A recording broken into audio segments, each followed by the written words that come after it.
श्री गणेशाय नमः। ओम श्री सरस्वत्यै नमः। ओम श्री सद्गुरुभ्यो नमः। ओम भागवत भगवान की जय। नमः श्री परमहंस स्वादित चरणकमल चिन्मकरन्दाय भक्तजनमानस निवासाय श्रीरामचन्द्राय वागीसायस्य वदने लक्ष्मी यस्य च वक्षसि यस्यास्ते हृदये संवित् तं नृसिंहं भजे। सच्चिदानन्दरूपाय विश्वोत्पत्त्यादिहेतवे तापत्रयविनाशाय श्रीकृष्णाय वयं नमः। नारायणं नमस्कृत्यं नरं चैव नरोत्तमं देवीं सरस्वतीं व्यासं ततो जयमुदीरयेत्। श्रीकृष्णाय वासुदेवाय हरये परमात्मने प्रणतः क्लेशनाशाय गोविन्दाय नमो नमः।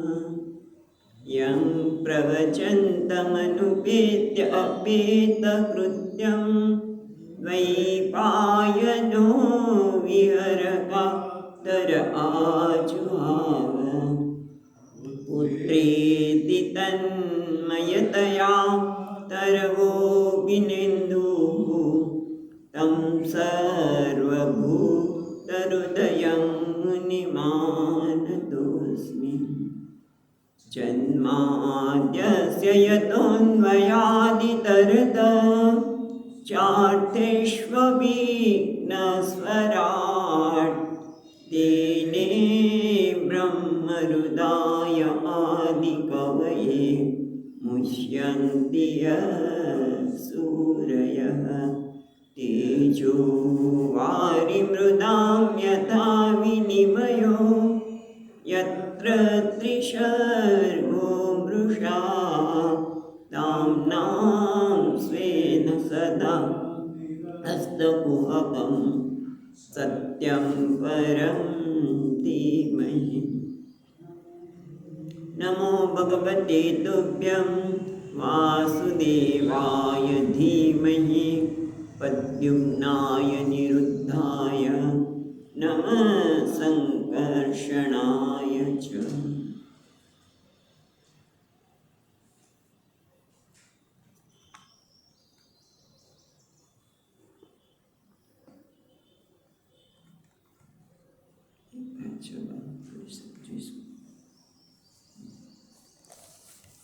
તો ગઈકાલે આપણે ત્રીજા અધ્યાયના ત્રીજા સ્કંદના 12મા અધ્યાયમાં અધ્યયન કરતા હતા અને જોયું એ પ્રમાણે કે બ્રહ્માજીના દરેક અંગમાંથી ઋષિઓની વગેરે પણ ઉત્પત્તિ થઈ.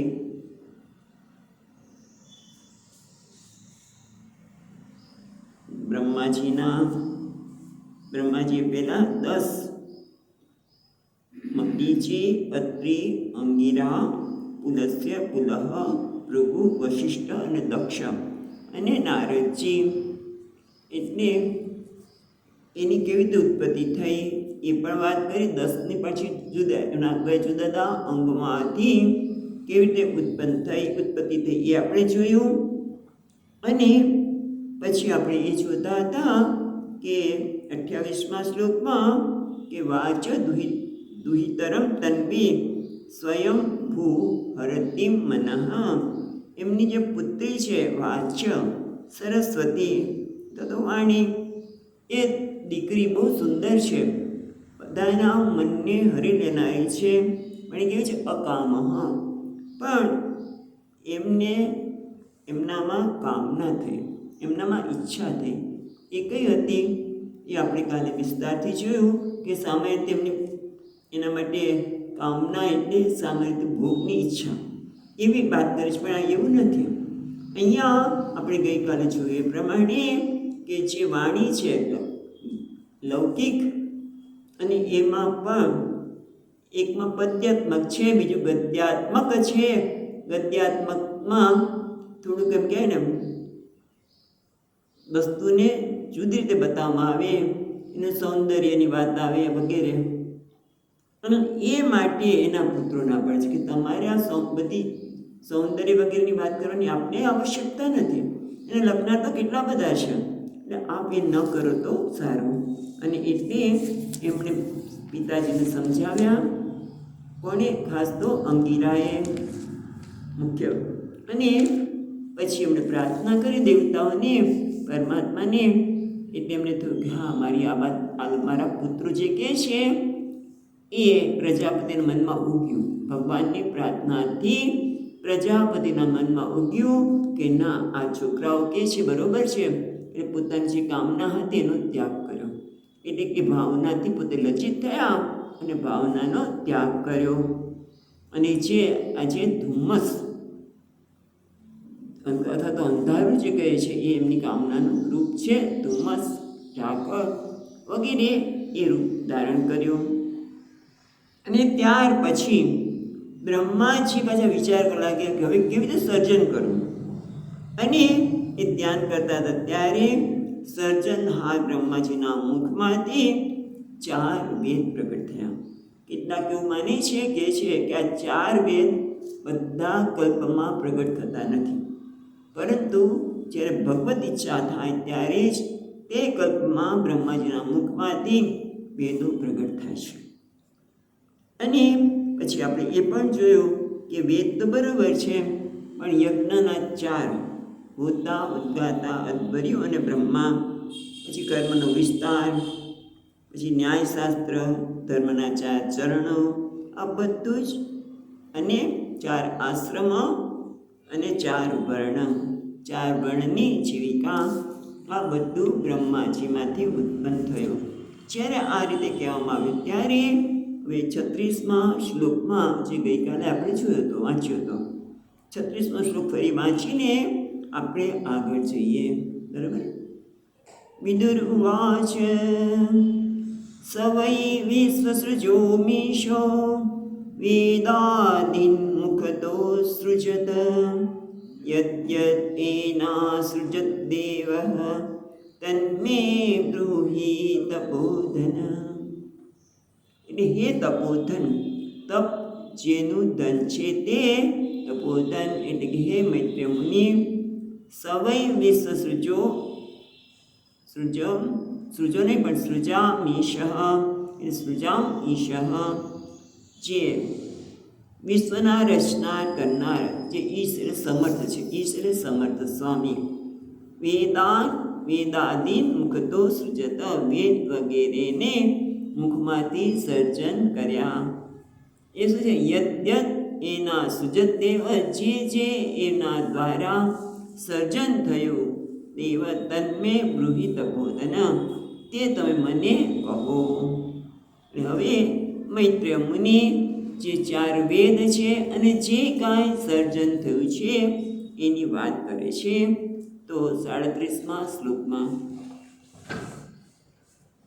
મૈત્રેય ઉવાચ ऋग्यजुःसामथर्वाख्यान् वेदान् पूर्वादिभिर्मुखैः शस्त्रविद्यां स्तुतिस्तोम प्रायश्चित्त व्यथात्क्रमः. હવે મૈત્રેય મુનિ કહે છે કે ઋગ, યજુઃ, સામ, અથર્વણાખ્ય, એ 4 વેદ, ઋગ્વેદ, યજુર્વેદ, અથર્વ ને સામવેદ. સામ અને અથર્વ વેદાંત, આ બધા વેદ પૂર્વથી શરૂ કરીને એમના મુખમાંથી પ્રગટ થયા. એટલે કે આપણે પહેલાં જોઈએ કે પેલું છે પૂર્વમાં કયું છે ઋગ્વેદ. હા, પૂર્વમાં ઋગ્વેદ એટલે આપણે જ્યારે કળશ પૂજા કરતા હોય ત્યારે બ્રાહ્મણ પણ આપણી પાસે ચંદન અથવા તો કુમકુમથી ચાંદલો કરાવે. પૂર્વે ઋગ્વેદ એટલે તમારે તરત જ કળશના પૂર્વ દિશામાં ચાંદલો કરો અને એને ઋગ્વેદ એમાં ઋગ્વેદનું મેં આહ્વાન કર્યું છે. કળશના જળને કેટલું પવિત્ર બનાવે છે. નદીઓને પણ આહ્વાન, વેદોને પણ આહ્વાન. પણ અહીંયા તો આપણે સર્જનની વાત કરીએ છીએ ત્યારે પૂર્વમાં ઋગ્વેદ છે, પછી દક્ષિણમાં યજુર્વેદ છે. પૂર્વ પછી દક્ષિણ આમ જાય છે, એવું થયું ને. ડાબી બાજુ પૂર્વ દક્ષિણમાંથી યજુર્વેદ, પછી પશ્ચિમમાં સામવેદ અને ઉત્તરમાં અથર્વવેદ. ખ્યાલ આવે છે કેવી રીતે લીધું આપણે? ઋગ યજુર સામ અથર્વાખ્યાન વેદાન પૂર્વાદિ ભિમુખૈ. એટલે પૂર્વથી શરૂ કરીને એટલે આમ જોવા જઈએ તો એન્ટી ક્લોકવાઇઝ થાય, તો આમ જાય, પણ હવે આ બાજુ જ ગયું. એટલે કે પૂર્વમાં ઋગ્વેદ છે, દક્ષિણમાં યજુર્વેદ, પશ્ચિમમાં સામવેદ અને ઉત્તરમાં અથર્વવેદ. એ ચારે ચાર મૂકવાથી આ ચાર વેદનું પ્રાગટ્ય થયું. હવે એ તો બરાબર છે, પણ જે તે વેદની અંદર જે આગળ કહ્યું ચાતુર્હોત્ર, ચાર પ્રકારના હોતા એટલે કે હોતા, ઉદ્ગાતા, અથર્વયો અને બ્રહ્મા. કયા શ્લોકમાં કહ્યું છે? 35મા શ્લોકમાં જે વાત કરી એની અહીંયા વાત કરે છે કે શાસ્ત્રમ ઈજ્યામ તુતિસ્તોમ પ્રાયશ્ચિતમ વ્યધાત ક્રમાત. અને ક્રમ પ્રમાણે વેદોમાં શસ્ત્ર, પછી ઈજ્યામ એટલે યજ્ઞ, સ્તુતિ, સ્તોમ અને પ્રાયશ્ચિત. સ્તુતિ સ્તોમ બંને સાથે જાય છે, એનો શું અર્થ થાય આપણે હમણાં જોઈએ છીએ. અને પ્રાયશ્ચિત એ ક્રમ પ્રમાણે પ્રગટ થયા. એના બધા શાસ્ત્રો એમનામાંથી પ્રગટ થયા. હવે આપણે જરા જોઈએ તો પેલું છે શસ્ત્રમ. એ ટીકામાં કહે છે શસ્ત્રમ અપ્રગીતમ મંત્ર સ્તોત્રમ. એ શસ્ત્રમ એટલે શું? સ્વર. ઋગ્વેદમાં શસ્ત્ર છે એ પદ્યાત્મક છે. પદ્યાત્મક છંદોબદ્ધ હોય છે, એમાં કોઈ સ્વર રહિત છે. એટલે સ્વર રહિત એમાં સ્વર હોતા નથી. એ મંત્રોમાં સ્વર હોતા નથી. એને કયું છે? ઋગ્વેદ. ઋગ્વેદના જાણકાર જે છે એને હોતા કહેવામાં આવે છે. જે શું કરે છે? ભગવાનની જે પદ્યાત્મક મંત્રો છે દ્વારા એનું ઉચ્ચારણ કરીને ભગવાનની સ્તુતિ કરે છે, આહ્વાન કરે છે. જ્યારે યજ્ઞ થાય ત્યારે પેલાનું ઋગ્વેદના જે છે એને શસ્ત્રમ એટલે કે ઋગ્વેદના જે મંત્રો છે એને ઋચા કહેવામાં આવે છે. જે પદ્યાત્મક છે અને એને સ્તુતિ કરનારને હોતા કહેવામાં આવે છે. ઈજ્જા એટલે યજ્ઞ કરવાનું મુખ્ય કામ એનું છે અધ્વર્યું. આપણે કેટલાકની સરનેમ પણ છે ને અધ્વર્યું, જાણીતા છે એ. પણ એ અધ્વર્યું છે એ કોણ છે? યજુર્વેદના જ્ઞાતા છે, જે દેવતાને ઉદ્દેશીને દ્રવ્યનો ત્યાગ કરે છે, એટલે કે આહુતિ આપે છે. દેવતાને ઉદ્દેશીને કરવામાં આવેલા દ્રવ્યના ત્યાગને શું કહે છે? આહુતિ. અને કોણ આપે છે? યજુર્વેદના જે જાણકાર છે તે. એને ઈજ્યા એટલે કે જે યજન કરનાર, યજ્ઞ કરનાર એને ઈજ્યા કહેવાય છે. તમે જોતા જાઓ શબ્દ એટલે ખ્યાલ આવશે. પછી સ્તુતિ સ્તોમ. આમ તો સ્તુતિ આવશે અને સ્તોમ છે એ યજ્ઞ વખતે જે સ્તુતિ કરવામાં આવે એ સામગાન દ્વારા. સામવેદમાં જે મંત્રો છે એ મંત્રોમાં થોડા સ્વરને બધું આપેલું છે, સ્વર સહિત હોય છે, એને ગાન કરવામાં આવે છે. જેમ કે ગાયત્રી મંત્રનું પણ સ્વર સહિત, બીજા બધા મંત્રો હોય એને મંત્રોને ગાન કરવામાં આવે છે. અને એને યજ્ઞ વખતે જે ગાન કરવામાં આવે એને સ્તુતિ કહેવામાં આવે છે. અને સ્તોમ એટલે કોઈ અન્ય સમયે આ જે સ્તુતિ કરવામાં આવે એને સ્તોમ કહેવામાં આવે છે. એટલે સ્તુતિ મંત્ર અને સ્તોમ મંત્ર. સ્તોમ સ્તુતિ માટે ઋચાનો સમૂહ. ઋચાને 3 વખત ગાવામાં આવે. અહીંયા એવું લખ્યું ઋચાને 3 એટલે ઋચાનો જે આપણે કહીએ ને પછી આવવાનું છે ત્યારે તમને કહીશું કે દીર્ઘ હોય તો 2 માત્રા હોય. એમ આ ઋચા છે એ 3 વખત ગાવામાં આવે ત્યારે એને સ્તોમ કહેવામાં આવે. અને ઇતર પછી સ્તુતિ, સ્તોમ અને સ્તુતિ. પછી હવે શું છે પ્રાયશ્ચિત્ત. એટલે અથર્વેદના અને કહે છે અથર્વેદનું આ જે આધર્મિક કર્મ છે પ્રાયશ્ચિત છે એને આધર્મિક કર્મ કહેવામાં આવે છે. અને પ્રાયશ્ચિત છે એનું કર્મ કોણ છે બ્રહ્માનું. એટલે તમે યજ્ઞ કરતા હોય એનામાં ક્યાંક ભૂલ થઈ ગઈ, આહુતિ આપવાની હોય યજ્ઞમાં અને અગ્નિ પ્રજ્વલિત ન હોય તો એ લોકો આહુતિ ઘણી વખત આપી દેતા હોય છે. તો બધું ખોટું થાય છે. એના માટે પ્રાયશ્ચિત કહેવાય. એના માટે બ્રહ્માજીનું સ્થાન છે. એટલે બ્રહ્મા એ પ્રાયશ્ચિત છે. કોણ આ છે બ્રહ્માજી? અથર્વેદના. એટલે ફરી એકવાર જરાક યાદ રહે કે ઋગ્વેદ છે એના ઋગ્વેદના જે પૃષ્ઠ હોય જે યજ્ઞ કરાવતા હોય એને કહેવાય હોતા, જે ભગવાનનું આહ્વાન કરે છે સ્તુતિ દ્વારા. અને પદ્યાત્મક હોય છે, ઋચા જ હોય છે. પછી આવે યજન કરનાર યજુર્વેદના. એને યજુર્વેદના જે છે એ દ્રવ્યનો ત્યાગ કરતા હોય છે અને અધ્વર્યુ કહેવાય.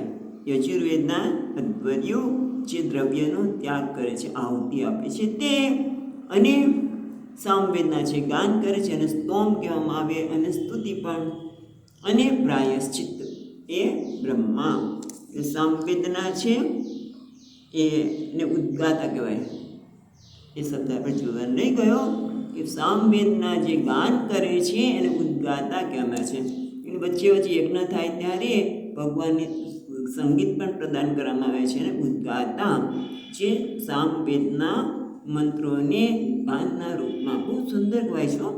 એક શ્વાસમાં શબ્દ બોલવા પડે, બહુ મુશ્કેલ છે. તમે જોજો, હમણાં જ કોઈ વાત કરતું હતું કે 1 મિનિટ એક જ શ્વાસે ઘણા લોકો આખી હનુમાન ચાલીસા બોલી શકે.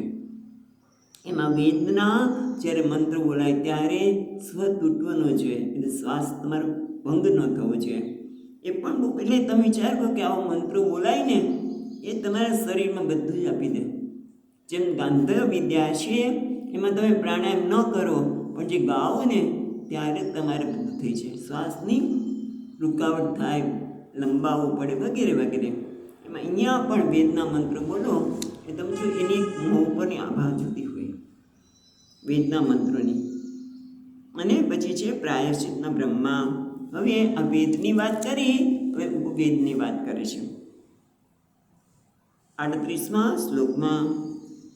કારણ કે 4 ઉપવેદની પણ પ્રાગટ્ય થયું છે. એને કહે છે આયુર્વેદમ ધનુર્વેદમ ગાંધર્વમ વેદમાત્મનઃ સ્થાપત્યમ ચાસૃજેત વેદમ ક્રમાત પૂર્વાદિભિર્મુખૈઃ. એ ક્રમથી પૂર્વ વગેરે મુખથી. હવે આપણે જો પૂર્વ પછી દક્ષિણ આવશે, પછી પશ્ચિમ આવશે અને પછી ઉત્તર આવશે. અને એ પ્રમાણે આયુર્વેદ છે એ પૂર્વમુખથી થયું. ધનુર્વેદ છે એટલે ધનુર્વેદ એટલે યુદ્ધ શાસ્ત્ર, યુદ્ધનો શાસ્ત્ર એને ધનુર્વેદ કહ્યું. એ કયું આવશે? દક્ષિણ મુખથી. ગાંધર્વ એટલે વેદનું ગાન કરનાર. જેમ સામવેદ કહ્યું આ ગાંધર્વ વિદ્યા એટલે જ્ઞાન, આપણે ગાનની સંગીત વિદ્યા કહીશું. અત્યારે કહીએ તો કેટલાક સંગીતના ક્લાસનું નામ આપવામાં આવે છે ગાંધર્વ વિદ્યાલય, એટલે કે સંગીત વિદ્યા ગંધર્વ એના મુખ્ય છે. અને પછી શું કહે છે? વેદાત્મના, એમાં નથી આવતું પણ શું છે? વેદમ આત્મનઃ. વેદ એટલે બ્રહ્માજી પોતાનામાંથી, આત્માના એટલે પોતાનામાંથી આનું પ્રાગટ્ય કર્યું. એટલે એ પ્રાગટ્ય પછી જોઈએ સ્થાપત્યમ ચ અસૃજત. સૃજત એટલે અસૃજત, એટલે સર્જન કર્યું અર્થ કરી શકાય. અને પ્રાગટ્ય થયું. શું થયું છે? બ્રહ્માજીએ સર્જન નથી કર્યું, પ્રાગટ્ય થયું. એટલે સ્થાપત્યમ ચ અસૃજત વેદમ. અને બ્રહ્માજીએ સ્થાપત્યની પણ સર્જના કરી. પણ કેવી રીતે? પૂર્વાદિ વિહિ મુખે, પૂર્વ વગેરે મુખ દ્વારા એમણે આ બધાનું પ્રાગટ્ય કર્યું. હવે જુઓ, તમે જ કહેશો આયુર્વેદ પૂર્વમાં, પછી દક્ષિણમાં ધનુર્વેદ, પછી પશ્ચિમ આવશે. પશ્ચિમ એટલે ગાંધર્વ, અને સ્થાપત્ય વિદ્યા એટલે કે આ બધી શિલ્પ વિદ્યા એ છે. કયો આવશે હવે? ઉત્તર. એક મિનિટ, પૂર્વ પછી આ દક્ષિણ આવશે એમ ને? પૂર્વ, દક્ષિણ, પશ્ચિમ અને ઉત્તમ જ છે, પણ ક્લોકવાઇઝ જ જાય છે. એન્ટી ક્લોકવાઇઝ નથી જતું, પણ ત્યાં પૂર્વમાં ઉભરીને ગણતરી કરી એટલા માટે. ત્યાં પૂર્વ, દક્ષિણ, રાઈટ. આપણી પાછળ છે પશ્ચિમ અને બાજુ ઉત્તર. આગળ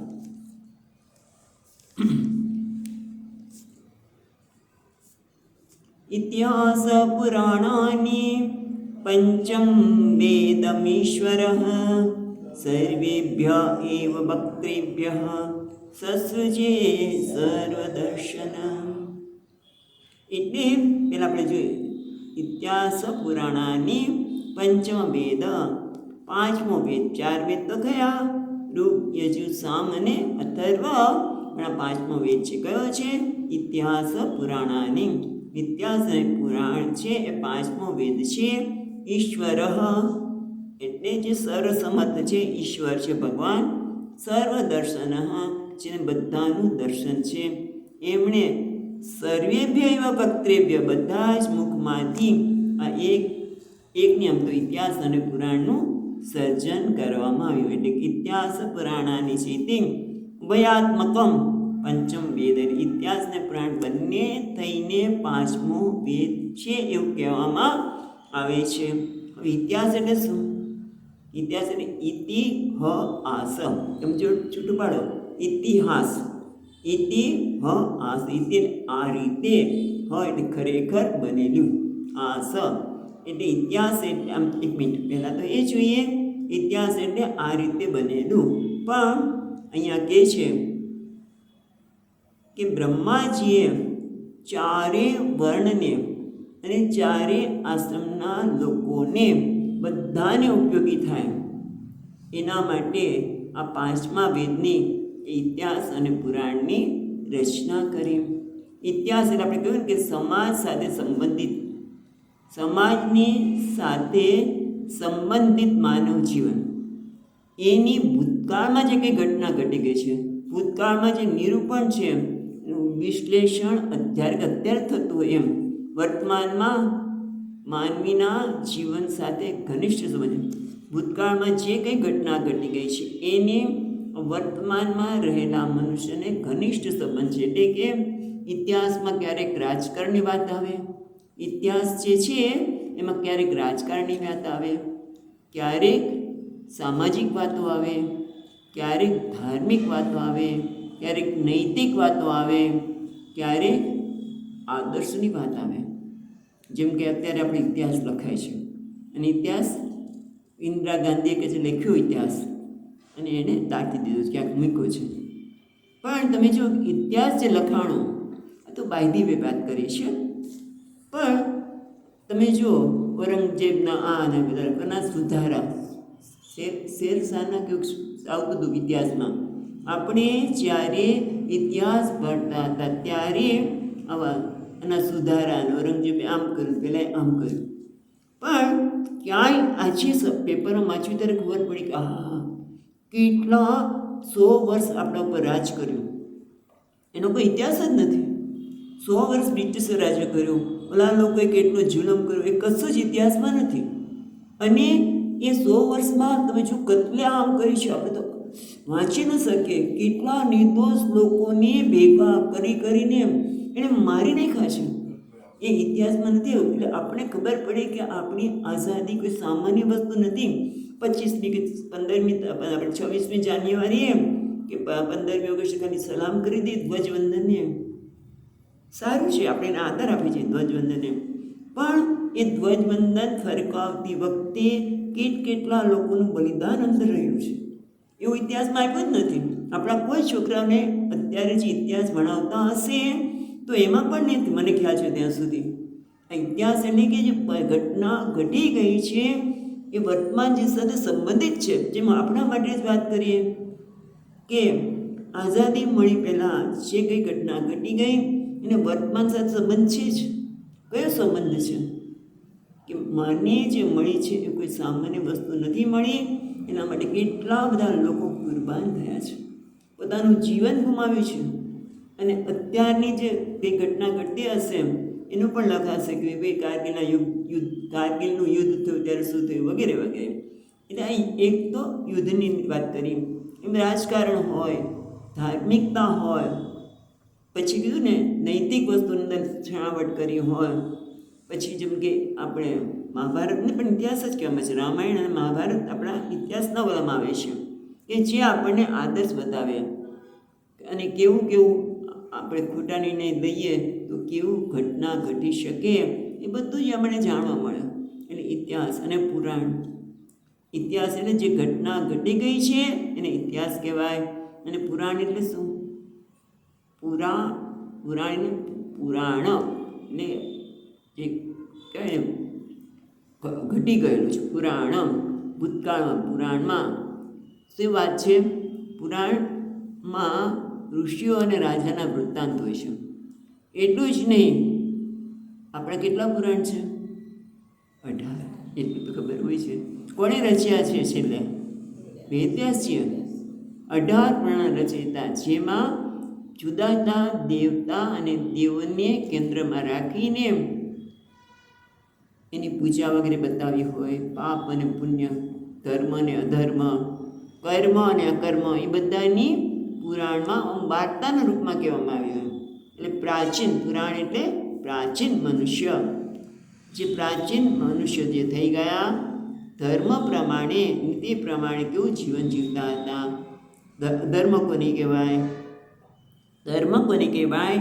એ બધું જ જે પ્રાચીન મનુષ્ય જે જીવી ગયા એના સંદર્ભમાં આપણને પ્રેરણા આપે, આપણને માર્ગદર્શન આપે. એનું નામ છે પુરાણ. અને ઇતિહાસના પુરાણ આમ તો જે વેદ આપણને માર્ગદર્શન જ આપે છે, આ ઇતિહાસના પુરાણના બધા અધિકારી, આને વાંચવા માટે અધિકારી બધા, વેદને બધા વાંચવા માટે અધિકારી નથી.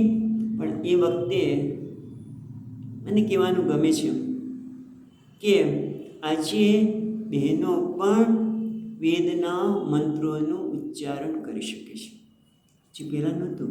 આપણા સ્વામીજી મહારાજને એ લોકોને શ્રેય જાય છે એમ કહીએ તો ચાલે. કારણ કે શંકરાચાર્ય મહારાજ, મેં અનુભવીની વાત કરી છે, કદાચ પહેલાં કરી હશે, પણ શંકરાચાર્ય ક્યાં ગયા? તમે તુંગભદ્રાના કિનારે જે છે ને આપણે શંકર મઠ, શૃંગેરી મઠે ગયા હતા. અને આપણે તો બધું શીખ્યા હોય, એટલે રુદ્રીનો વેદ, કૃષ્ણયજુર્વેદ પ્રમાણે રુદ્રી બોલતા હતા. એક ભાઈ જોઈ ગયા. પછી મને તો ખબર નહોતી ક્યારે જોયા ને કેવું સાંભળ્યું, પણ જ્યારે શંકરાચાર્ય મહારાજને મળવાનો સમય થયો અને અમે બંને સાથે હશું, તો એમણે કહ્યું કે આમ વેદનો મંત્ર બહુ સુંદર બોલતા હતા રુદ્રી. એમણે જરાય પ્રોત્સાહન આપ્યું, કારણ કે એમને એ નહોતું ગમે. કારણ કે વેદના મંત્રોચ્ચાર બહેનોથી ન થાય એમ, એટલા માટે કે એમને બીજું કોઈ નહોતું. પણ એ બધું અત્યારે આપણા સ્વામીજી લઈ આવ્યા, એવું કીધું કે ખોટું નથી. કદાચ દીક્ષા આપવા પણ મહારાજજી જ પહેલાં હતા બહેનોને દીક્ષા આપવા માટે વિરોધ થયેલો. આપણે ગુજરાતી માતાજીને પહેલી દીક્ષા આપી છે. ચાલો એની વે આ તો કાયદી વાત કરી. પણ પુરાણ અને ઇતિહાસના બધા અધિકારી છે, કેટલાકના અધિકારી નથી હોતા.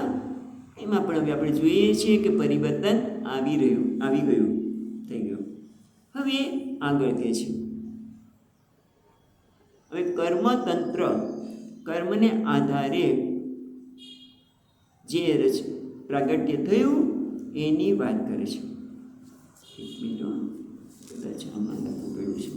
કે આપણું આ કામ નથી યા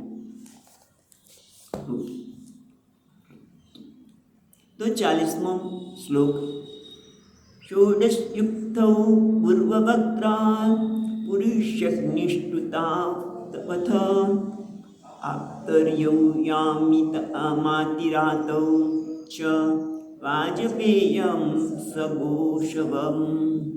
હવે કર્મના સંદર્ભમાં વાત કરે છે. પેલું જો ષોડશ્યુ યુક્તો, એને તમે જુદું પાડશો તો યુ છે, સ પછી ય છે, યકારા છે. યકારાને જુદું પાડીશું તો ષોડશ્યુ ઉક્તૌ, ષોડશી ઉક્તૌ એવું થશે. ષોડશી ઉક્તૌ ઉક્ત ષોડશી અને ઉક્ત બ્રહ્માજીના પૂર્વમુખમાંથી ઉત્પન્ન થયું. પછી પૂર્વ વક્ત્રાત, પછી પુરુષનિષ્ઠુતા અવથ, એટલે તો અથ છે, અવથ નથી બેન, પણ શું છે? પુરુષી અનુષ્ઠુતા તૌ દ્વિવચન તૌ અથ. અને પછી આપણે ક્રમ આપેલો છે પૂર્વ, દક્ષિણ, પશ્ચિમ અને ઉત્તર.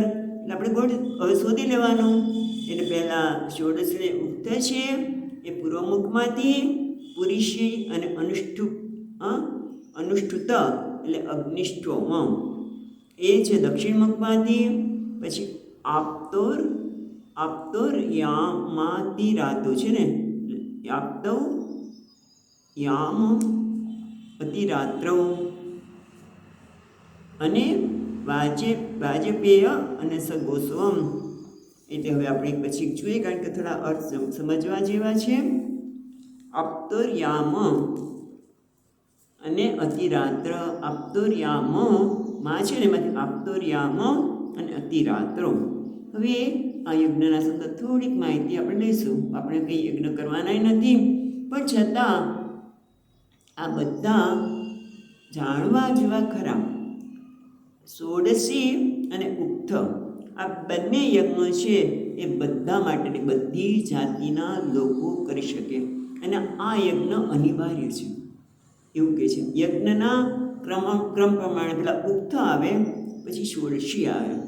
પણ ઉક્તિ અને ષોડશી આવે, પણ છતાં આપણે ષોડશીની ઉપયોગિતા વધુ હોવાથી એને ક્રમમાં વ્યાસજીએ પહેલો નંબર આપ્યો છે. ઉક્તિ, ષોડશી અને ઉક્ત. ઉક્ત માટે જોયું તો એને અગ્નિષ્ઠોમને પણ કહે છે. અગ્નિષ્ઠોમ એટલે જ્યોતિષ્ઠોમને પણ અગ્નિષ્ઠોમ બંને એક છે એવું બતાવે છે. માહિતી આપણે બધી જગ્યાએ જુદી હોઈ શકે, પણ આપણને જે માહિતી શોધી એ માહિતી પ્રમાણે આ છે. એટલે પહેલાં તો ષોડશી અને ઉક્તિ બંને યજ્ઞ છે એ બધા માટે અનિવાર્ય છે, બધી જાતિ માટે ઉપયોગી છે. અને એટલા માટે અને ષોડશીનું ઉપયોગિતા વધારે છે, એટલે પહેલો શબ્દ વાપરે ષોડશી, પછી ઉક્ત, પછી પુરુષી અગ્નિષ્ઠુતા. પુરુષી અને અગ્નિષ્ઠુતા એટલે અગ્નિષ્ઠોમ, આ શબ્દ વાપરે અગ્નિષ્ઠોમ યજ્ઞ. પુરુષી એટલે આમ તો જળ તત્વ છે એવું કહે છે. અને અનુષ્ઠુપ નામના બે યજ્ઞ છે એ ક્યાં દક્ષિણ મુખમાંથી પ્રગટ થયા. પછી છે આપતોર્યામ અતિરાત્ર.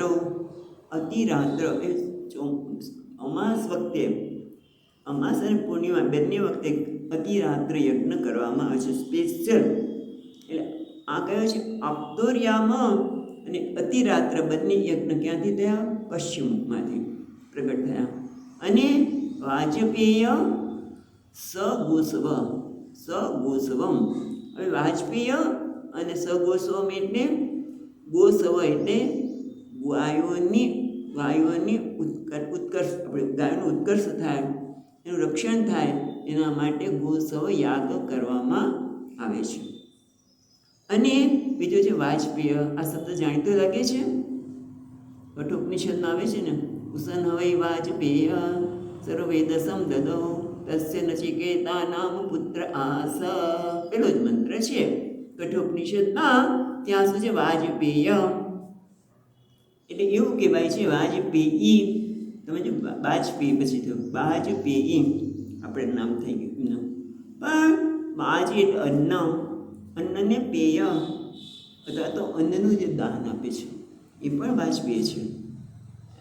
જે અન્નનું ખૂબ દાન આપે છે એનું નામ વાજપેય. એટલે આ વાજપેયી યજ્ઞ અન્નના દાન માટે પણ છે, પણ એ પુષ્કળ પુણ્યનું પુષ્કળ ફળ આપે છે.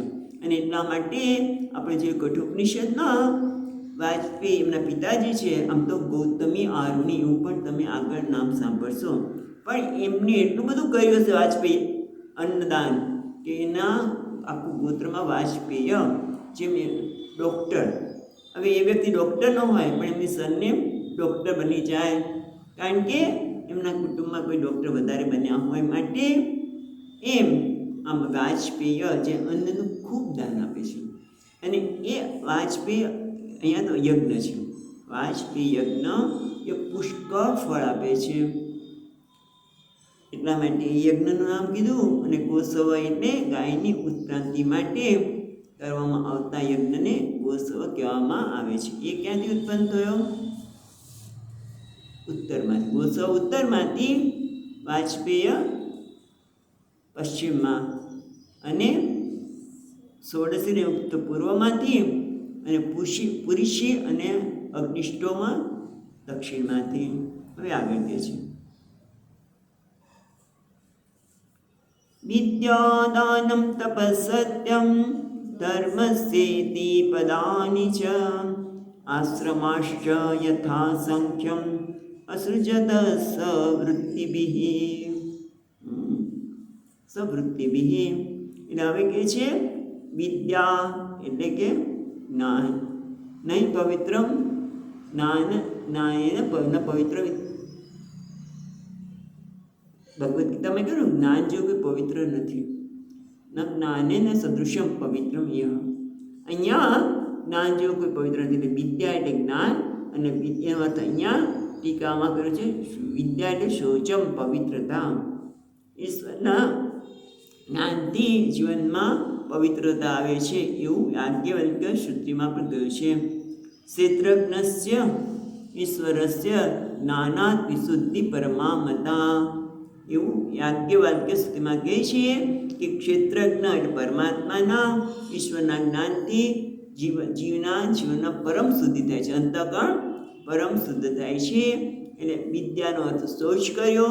શૌચનો અર્થ આ પરમાત્માનું જ્ઞાન કે જેના કારણે એનામાં શુદ્ધિ આવે છે. પછી કહે છે દાનમ. દાન એટલે દયા.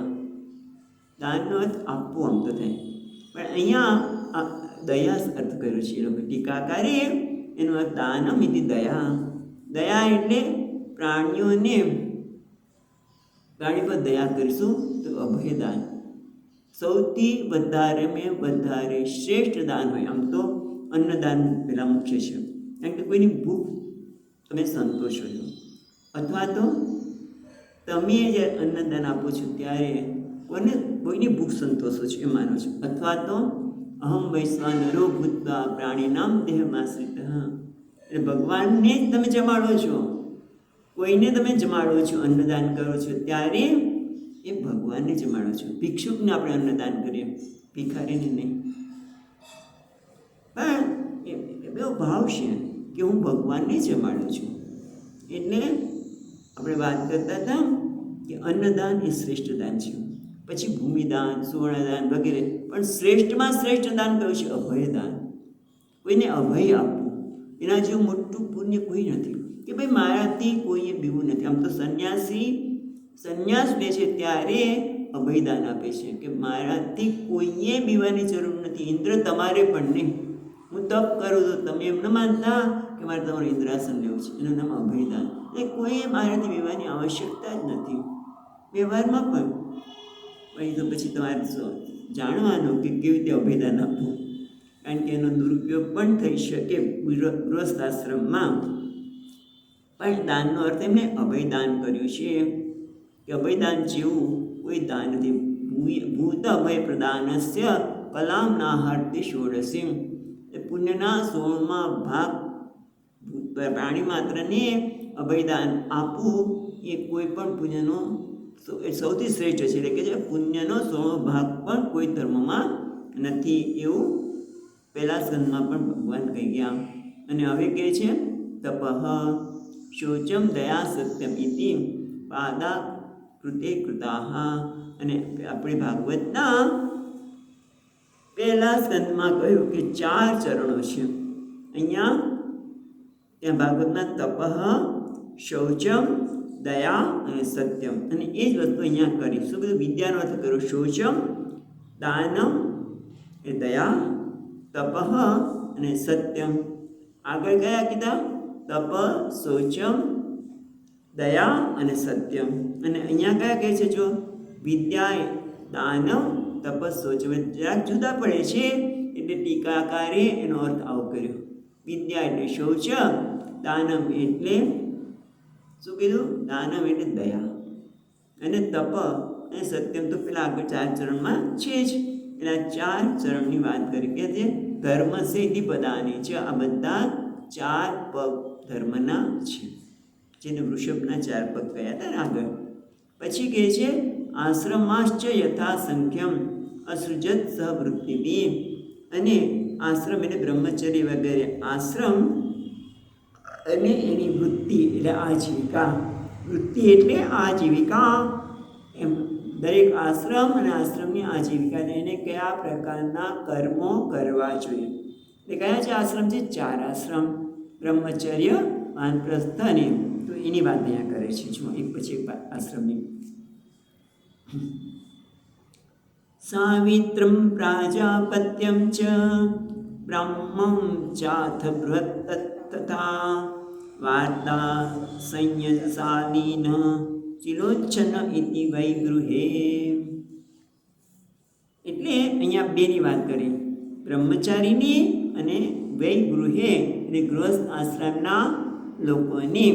તો પહેલાં તો સાવિત્ર, પ્રાજાપત્ય, બ્રાહ્મણ, તચ્ચ અથ ગૃહત તથા વાર્તા સંય અથ. આ શરૂઆતમાં કહે છે કે બ્રહ્મચારીની 4 વૃત્તિ છે, એટલે કે 4 પ્રકારના બ્રહ્મચારી હોય. પહેલું બ્રહ્મચારી કોણ છે? સાવિત્રમ.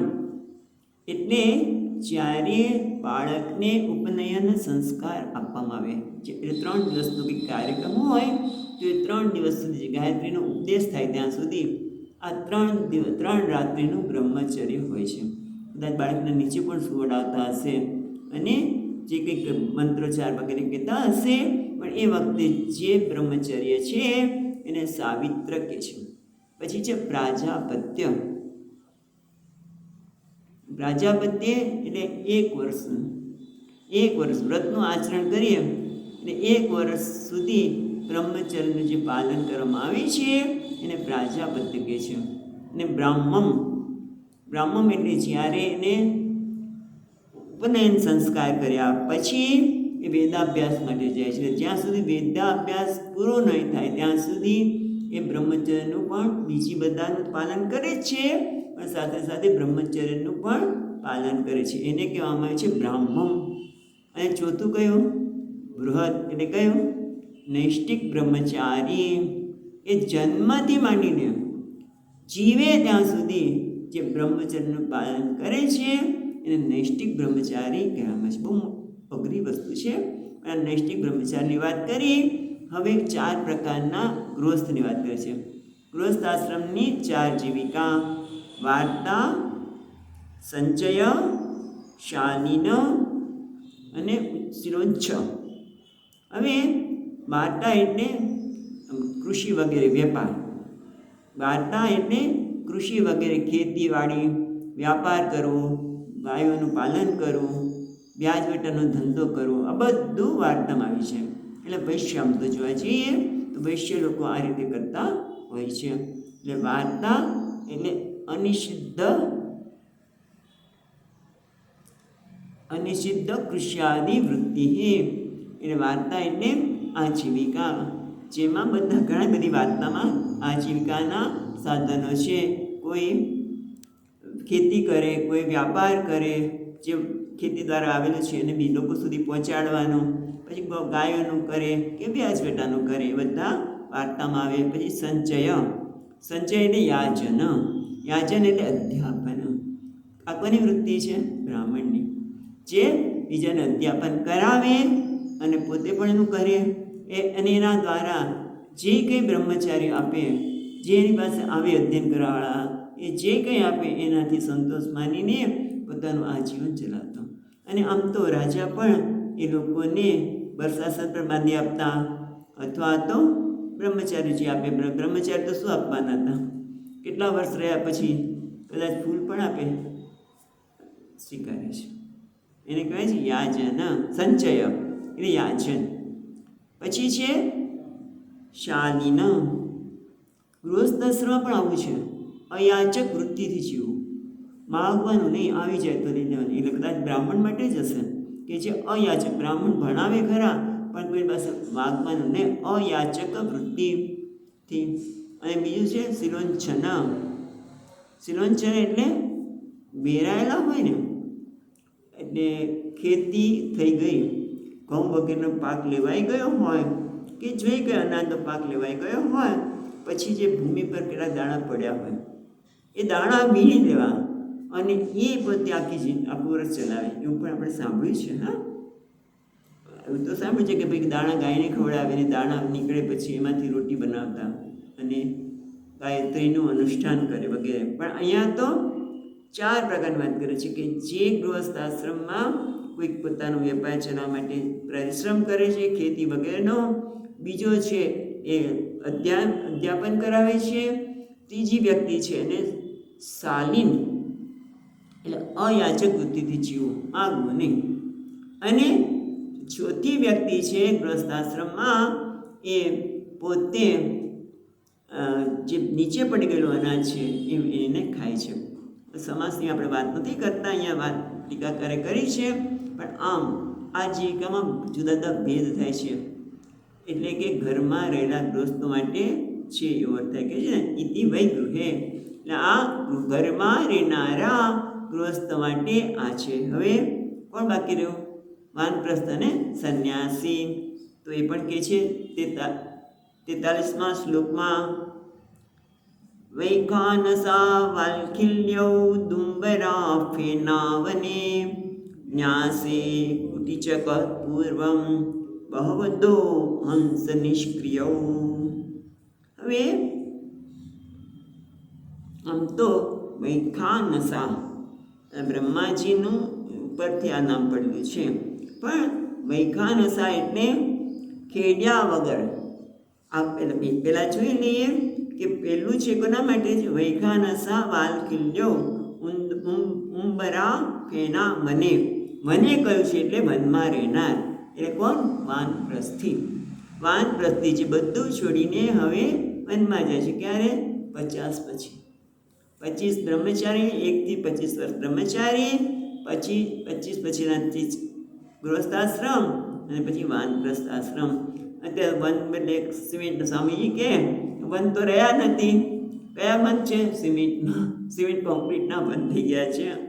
એનીવે અહીંયા વાનપ્રસ્થ આશ્રમ સુંદર આપણે જાણવા મળે કે વૈખાનસ એટલે જે લોકો વનમાં રહે છે ત્યાં પણ કોઈ આમ ખેતી કરીને હોય એટલે ખેડ્યા વગર એની જાતે, એની સૂર્યનારાયણની ગરમીથી એની જાતે જ ધાન્ય જે પ્રગટ થયું હોય એ ધાન્ય ઉપર પોતાની આજીવિકા ચલાવનારને વૈખાનસાહા એવું કહેવામાં આવે છે.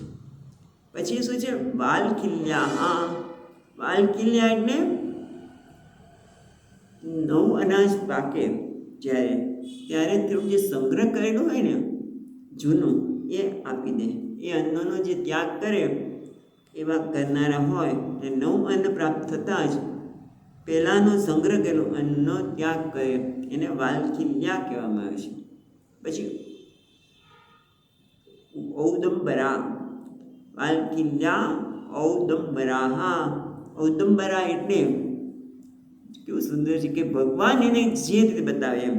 એટલે ઉદંબરા એટલે પ્રાતઃકાળે ઉઠીને જે દિશાને પ્રથમ જુએ.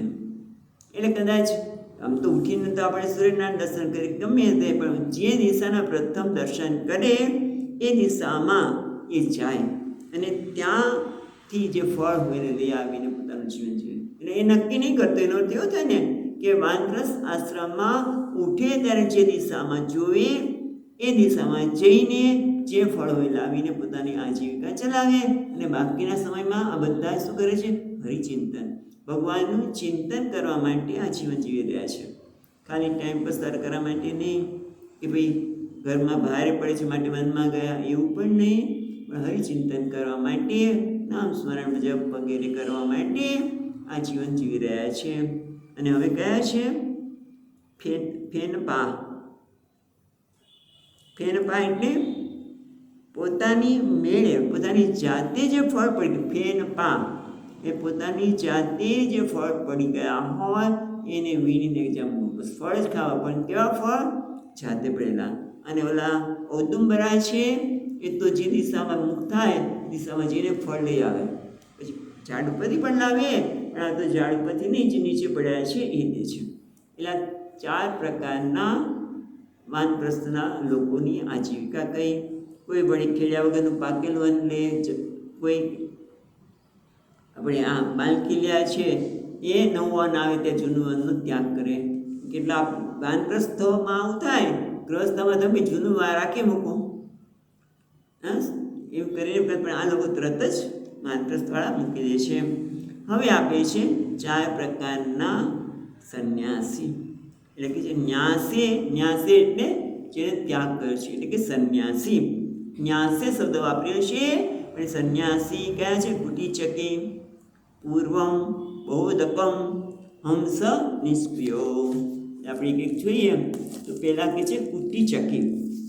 એટલે અહીંયા ટીકામાં કહે છે સ્વ આશ્રમ કર્મ પ્રધાન. હા, પણ કુટીચકી સંન્યાસી એટલે કે કદાચ એના શરીરમાં એટલી શક્તિ ન પણ હોય, પણ એ લોકોને હવે આત્મચિંતન કરવું છે, તો એના માટે કુટીચક એટલે આમ તો ઘરમાં રહીને પણ જે સંન્યાસીનું જીવન જીવે છે એને કુટીચકી કહેવામાં આવે છે. ઘરમાં એટલે પુત્ર એકાદ કુટિયા બનાવી આપ્યું. ઘરનો એક રૂમ એવો હોય જ્યાં કોઈને વિકસિત ન કરે, ત્યાં એ રહેતા હોય આખો દિવસ. પછી એ ઘરમાં શું કોણ કરે છે અને કેટલું આવે ને કોને આપ્યું કશું જ માથાકૂટ કરે નહીં, કારણ કે સંન્યાસી છે.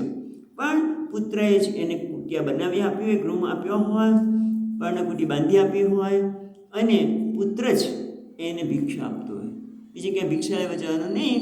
સમય થાય ત્યારે અન્ન પણ પેલો પુત્ર આપે, એને કુટીચકી કહે છે. પણ એનું કારણ શું છે? આત્મચિંતન.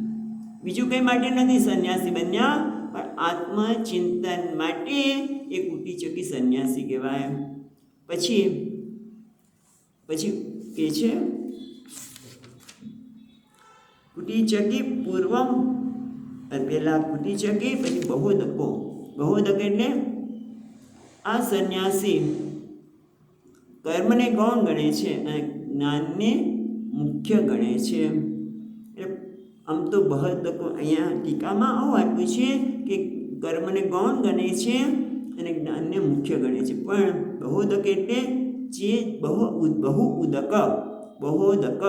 એ જ્યાં વધારે જળ હોય એવા તીર્થમાં રહીને એ ભિક્ષાટન કરીને આત્મચિંતન કરે છે. એટલે ગંગાજીનો તીર્થ, યમુના તીર્થ, જ્યાં જળ હોય એવા તીર્થમાં રહીને ભિક્ષાટન કરીને પોતાનું શરીરને નિર્વાહ કરે છે, અને સાથે સાથે આત્મચિંતન. બધામાં સંન્યાસી માટે આત્મચિંતન છે, અને વાનપ્રસ્થ માટે ભગવદ્ છે. અને એટલે કયું કુટીચકી બહોદક.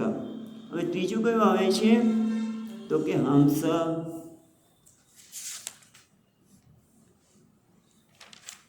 હંસ નિષ્ક્રિય. હવે એક બીજું પણ જોઈએ કે હંસ એટલે વિરક્ત, જે હંમેશા એક સ્થાને ન રહે. હંસ અને પરમહંસ બે લીધા. હંસ એટલે જે એક સ્થાને રહેતા નથી, એ ભગવા કપડાં જ પહેરે છે, પણ એ એક સ્થાને રહે નહીં, અથવા તો કોઈ પણ જગ્યાએ રહે તો એક રાતથી વધારે નહીં. અને સુખદેવજી મહારાજ માટે શું કહેવાય છે કે તો એ ગાય દોવાય ત્યાં સુધી પણ નહોતા રહેતા. જુદી જુદી જગ્યાએ પર્યટન કર્યા કરે, એ વ્યક્ત રહીને, અને એની સાથે એક ત્રિદંડી સંન્યાસી પણ કહે છે કે દંડી સંન્યાસી અથવા તો ત્રિદંડી. તો એ કોણ છે? તો કે જેણે મન, વાણી અને ક્રિયાનો સંયમ કર્યો છે એને દંડી સંન્યાસી. 3 દંડ ધારણ કરનાર ત્રિદંડી કહેવામાં આવે. તો દંડી એટલે હંસ, જેને બધું છોડી દીધું છે, એક સ્થાન પર રહેતા નથી અને ભિક્ષાટન ઉપર પોતાનું શરીરનો નિર્વાહ કરે છે. આજીવિકા નહીં કહીએ, કારણ કે કમાતા નથી, આજીવિકા નથી એમને, પણ એ તે શરીરનો નિર્વાહ કરે છે. બાકીના સમયમાં આત્મચિંતન કરે છે. અને પરમહંસ એટલે કે જે જ્ઞાનમાં નિષ્ઠ છે. પરમહંસ હંસ એટલે જે નિરક્ષીરનો આત્મા નિરક્ષીરનો વિવેક કરે એને હંસ કહેવાય. સામાન્ય હંસ કોને કહે? દૂધ અને પાણી ભેગા થયા હોય તો દૂધ લઈ લે, એને હંસ કહેવાય. એટલે સંન્યાસીમાં પણ જે હંસ છે એ આત્મચિંતન માટે પ્રયત્ન કરે છે, આત્મા વિવેકનું સતત અનુસંધાન કરે છે. પણ આ પરમહંસ છે તો જ્ઞાનમાં નિષ્ઠ છે, તત્વને પામેલો છે.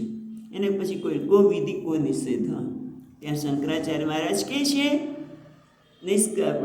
નૈષ્કર્ય પ્રતિવિચરતામ કો વિધિ કો નિષેધ. પછી એને કોઈ વિધિ કે નિષેધ નથી. અને એવા કોઈક અહીંયા આવશે, કોણ?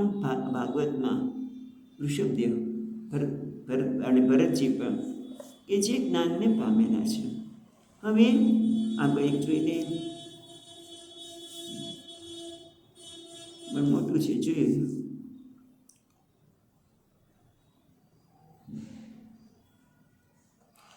હવે ન્યાયના સંદર્ભમાં પાછી વાત કરશે.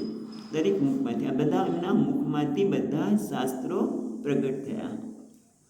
તો હવે કહે છે આન્વિક 44મા શ્લોકમાં આનિવીક્ષિકી ત્રયી વાર્તા દંડનીતિસ્તથૈવ ચ એવં વ્યાહૃતિશ્યશાન પ્રણવોષ્યસ્ય દહૃત. એટલે હવે કહે છે આન્વિક્ષી ત્રયી વાર્તા દંડ નીતિ તથૈવ ચ. એટલે હવે બ્રહ્મદેવના મુખમાંથી આન્વિક્ષી આપણે જોઈએ, આન્વિક્ષિકી કોને કહેવાય? એ પછી ત્રયી, પછી વાર્તા અને દંડ નીતિ આ ઉત્પન્ન થયા. કેવી રીતે? પૂર્વ આગળ જેમ કહ્યું માટે એ રીતે પૂર્વ મુખમાંથી, બ્રહ્મદેવના મુખમાંથી આન્વિક્ષી, પછી ત્રયી, અને દક્ષિણમાં મુખમાંથી વાર્તા, પશ્ચિમમાં અને દંડનીતિ. પણ હવે બીજી રીતે જોઈએ તો જરા સ્પષ્ટ થઈ જશે કે આન્વિક્ષી એટલે કે આત્માના સંદર્ભની વિદ્યા અને આત્માનું જ્ઞાન શું આપે છે? મોક્ષ. એટલે આમ જોવા જઈએ તો 4 જે કીધા છે ને, મોક્ષ, ધર્મ, અર્થ અને કામ, એને અહીંયા આ 4 રીતે જોવે છે. એટલે આન્વિક્ષી જે પૂર્વ મુખમાંથી થયું એ મોક્ષ વિદ્યા, દક્ષિણના મુખમાંથી ત્રયી, એવું કે ત્રયી એટલે પણ આમ તો એવું છે કે દક્ષિણ મુખ ત્રયી એટલે આ વેદની સંજ્ઞા છે. એ ત્રયીનો અર્થ 3 એટલે નીતિ 3 છે. વાર્તા નામની નીતિ, એને નીતિ કહેવાય. વાર્તા 3 નીતિ 3 પ્રકારની, પછી વાર્તા પણ 3 પ્રકારની. એટલે આમ જુદી જુદી બતાવે છે. અને વાર્તા માટે એવું પણ કહે છે કે 4 મુખને માંથી આ વાર્તાનું પ્રગટ થયું, કારણ કે એ 4 વર્ણની જીવિકા છે. એટલે આનો અર્થ જુદા જુદા લોકો જુદી જુદી કરે છે. એટલે આપણે બંને ટીકાનો અર્થ આધારે લઈને આ વાત કરીએ છીએ. કારણ કે શ્રીધરી ટીકામાં તો એવું જ કહી દીધું, પૂર્વ મુખમાંથી મોક્ષ વિદ્યા, આન્વિકી, દક્ષિણ મુખમાંથી ધર્મ વિદ્યા, પશ્ચિમ મુખમાંથી કામ વિદ્યા અને ઉત્તર મુખમાંથી અર્થની વિદ્યા. મોક્ષ, ધર્મ, પછી કામ અને પછી અર્થની વિદ્યા. ધર્મ, કામ અને અર્થ. આમ આપણે જઈએ તો અર્થ, કામ, પછી ધર્મ, આમ તો ધર્મ, અર્થ, કામ એવી રીતે છે. આપણે પહેલાં ધર્મ, પછી અર્થ, કામ અને છે મોક્ષ. પણ એની અહીંયા તો આ રીતે શ્રીધરી ટીકામાં લીધું છે. બીજામાંથી આપણને મળે છે. એ પ્રમાણે કે આન્વિકી એટલે આત્માનું જ્ઞાન એ પૂર્વમુખમાંથી, દક્ષિણમાંથી ત્રય છે એ વેદની સંજ્ઞા છે. એમાં ત્રય નીતિ પણ થાય, અને વાર્તા નામની જે નીતિ છે એ બ્રહ્માજીના ચારેય મુખમાંથી પ્રગટ થઈ, જે બધા ચારે વર્ણની આજીવિકા છે, બરાબર. ને દંડ નીતિ એટલે દંડ, કયા પ્રકારનો દંડ વગેરે આપવું નીતિ એ પણ થઈ. અને પછી ભગવાન બ્રહ્માજીના મુખમાંથી વ્યાહૃતિ ભૂ ભુવ સ્વ, બરાબર. એ વ્યાહૃતિ અને ઓમકાર પ્રણવ છે એ હૃદયમાંથી પ્રગટ થયો. આગળ આપણે પછી જોઈશું. ઓમ સચ્ચિદાનંદ રૂપાય વિશ્વોત્પત્યાદિ હેતવે તાપત્રય વિનાશાય શ્રી કૃષ્ણાય વયમ નમઃ. યમ પ્રવચन्तમનુપેત્ય અપેત કૃત્યં દ્વૈપાયનો વિહરકાતર આજુહાવ પુત્રેતિ તન્મયતયાદરવો વિનેન્દુઃ तं सर्वभूतहृदयं मुनिमानतोऽस्मि. ओम शांति शांति शांति. हरि ओम. श्री गुरुभ्यो नमः. हरि ओम.